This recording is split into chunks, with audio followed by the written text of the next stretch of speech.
Над 30% од граѓаните воопшто немаат доверба во Собранието на Република Македонија. На народните избраници им веруваат само 7% од жителите. Ништо подобро не е ниту во областа на судството, каде речиси 40% од луѓето воопшто не веруваат во правично судење, додека пак само околу 3% велат дека имаат потполна доверба во фер правосудство.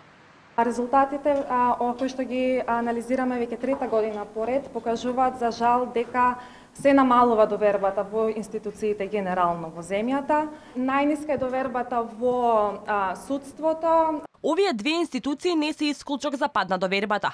Речиси во сите, оваа година се бележи намалување во однос на минатата. Така, например, доколку во здравството верувале 50%, сега веруваат 36%, што е пад за 14%. Пат од 10% има и во довербата на образовниот систем. Сега во оваа институција веруваат само 52%. А дека е лоша состојбата во правосудството потврдуваат и дел од експертите.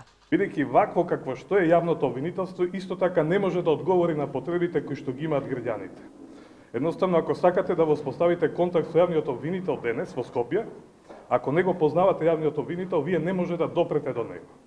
Тоа се бариери кои што драматично брзо мора да се надминат. Анкетата за доверба во институциите ја спроведе аналитика на репрезентативен примерок од 1021 лица во септември оваа година. Анкетата е направена лице в лице.